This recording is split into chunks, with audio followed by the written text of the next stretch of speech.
Gallop investors, we are coming to you live from Camden, South Carolina. We're here with Kip Elzer and Joe Miller, and we saw the horses train this morning. Everyone looked really good. Kip, how are they doing? I think overall it is first of all the best group we've had since we started this project. Top to bottom, they're all improving every day, doing just what I hope they do. As Joe was saying earlier today, each one is competing to be top of the class, and I'm just very pleased with each one individually and the group as a whole. So they went out in sets of 2 this morning, and let's start with the fillies. Ladies first, the hard spun filly and the Bernardini filly both looked to be on their A game this morning, really focused. And tell us a little bit about what they did exactly this morning. Actually, this morning we had a video and drone session to take some pictures and get up on the internet for the sales company and for us. I was very, very pleased with both fillies, the way they went. The hard spun filly is growing, doing very well. Going to be a big, strong filly by the time she gets to Florida.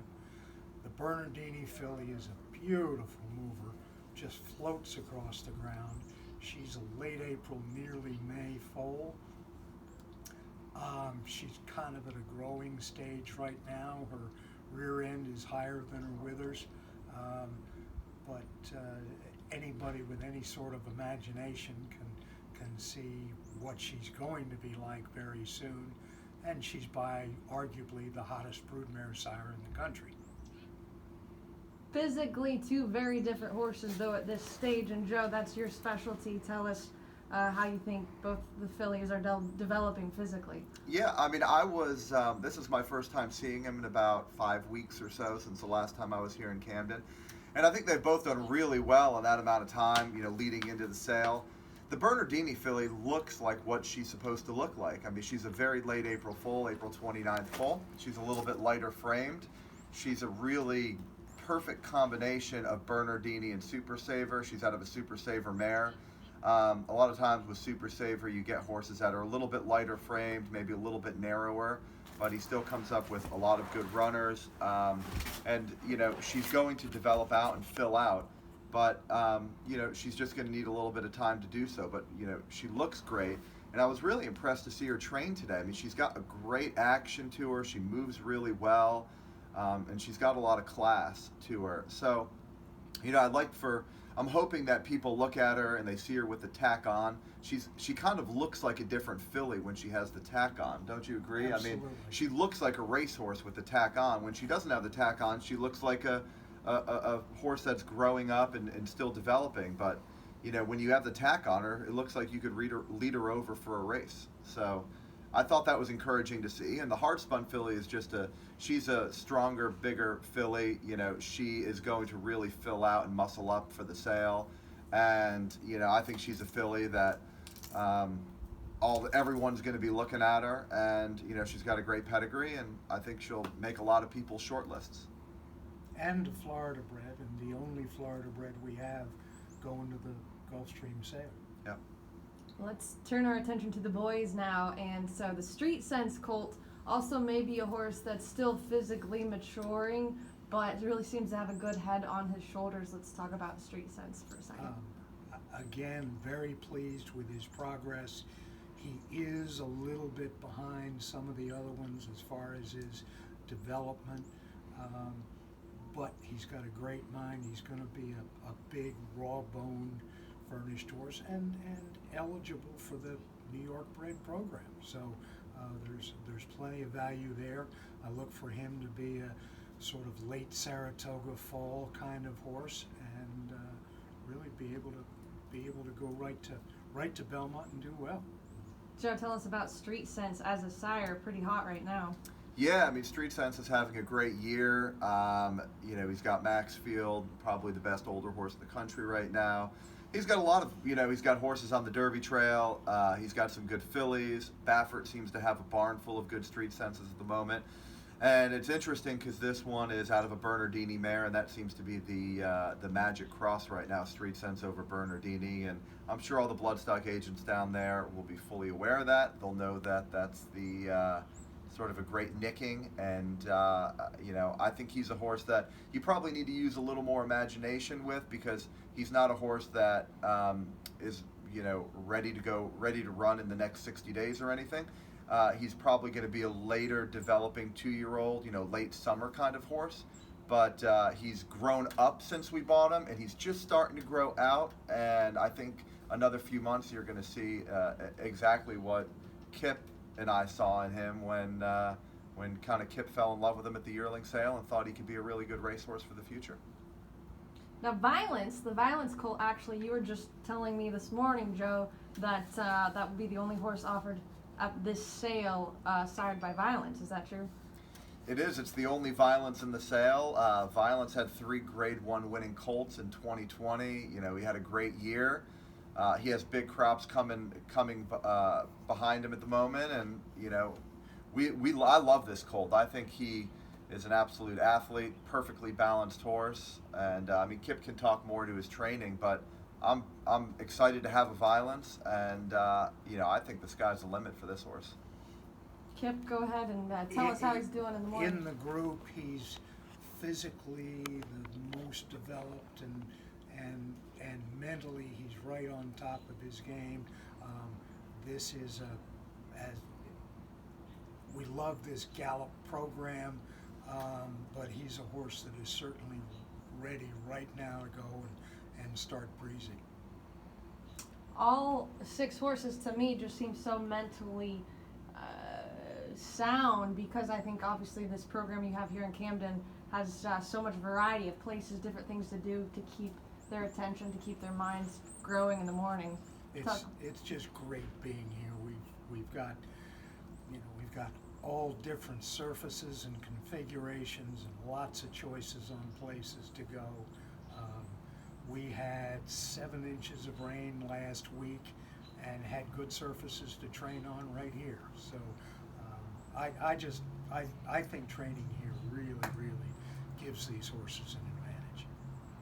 Well, the More Than Ready colt and the Gun Runner colt also seem to be doing very well.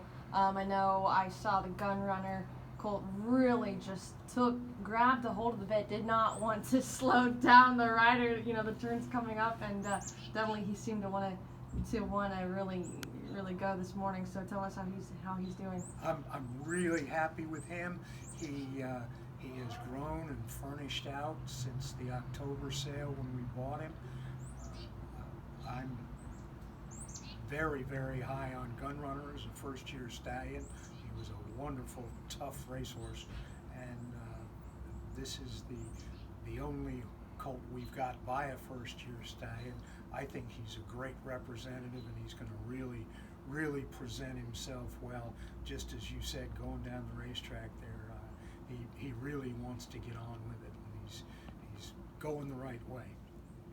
Now, More Than Ready, obviously a proven sire, and he really looks the part. He looks like a More Than Ready.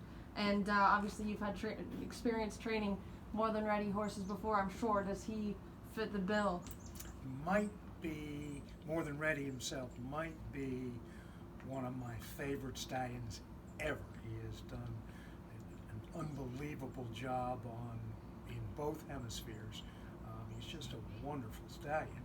And this colt is very representative of the good ones I've had over the years. The most recent being Tom's Ready, who made over $1 million and was a stakes winner in New York. And this colt reminds me a lot of Tom's Ready, and he's physically and mentally he's right there for you. Joe, what are your thoughts on Gun Runner and More Than Ready? Yeah, I really like the More Than Ready. He's not quite as, he's a little bit of a smaller horse. He's probably about 15.3 when you stack him up with the Gun Runner, who's a tall horse. He's probably close to 16.1, the Gun Runner. But the More Than Ready has such a fluid motion. He's really smooth. He looks like he's very fast. And he kind of reminds me of the half sister, who's a stakes winner by Uncle Mo. So, there's a lot to like about the More Than Ready. More Than Ready's the #1 stallion all time in terms of stakes winners in the world. I mean, he's a tremendous sire, and there's not going to be too many more crops of them, so I think it's a good opportunity for buyers to get a More Than Ready. And the Gun Runner is just, for a big horse, I mean, you don't see horses move as smoothly and have as good of action as he has for a big horse. I mean, to me, the sky's the limit for him. When we bought him at the sale, we bought half of him. The breeder stayed in for half, and so far the only mistake we made is probably not to buy the whole thing, because he's a beautiful horse, and he looks great, and we're really excited about him. Kip, we saw these horses really stretch their legs a little bit on the turf course, actually, which, as you mentioned, holds water so well here. It's really impressive. Now, what will they be doing tomorrow? We have some more people coming in to see them tomorrow. One of the great parts about being here is that we have a variety of surfaces. So tomorrow you just heard a golf ball being hit off the tee box behind us. But tomorrow we're going to give them a little gallop on the dirt just to show the variety, and that they can operate on either surface. And what will be the overall game plan going into the sale? We are 3.5 weeks from shipping now. They're sitting right where I want them. You saw today, they've learned their lessons. They're going up on the bridle, on the uphill turf course. I think you'll see the same thing on the flat dirt tomorrow.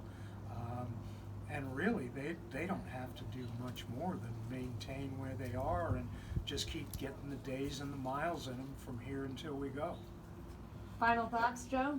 Yeah, I mean, the horses look great. The goal is to bring them into the sale just happy, moving well, and they all, they look great. Our Gallop group from 2 years ago, our last group to actually gallop, from 2019 has been really successful. 3 of the 4 horses from our group have been black type performers on the racetrack, stakes place performers, including one that just got beat in the Jim Dandy last year at Saratoga. We had a grade 1 performer. So I think we have a lot to promote what's come out of our Gallop group so far. We're producing good racehorses. People like buying off a Kip. They know he's honest, and he gives them, there's plenty of horse plenty left in the tank when they buy a horse off of him. And that's what people like to do. So, we're really hopeful that we have a really good 2021. Well, thank you, gentlemen, and all the best. Thank you Thank you very much.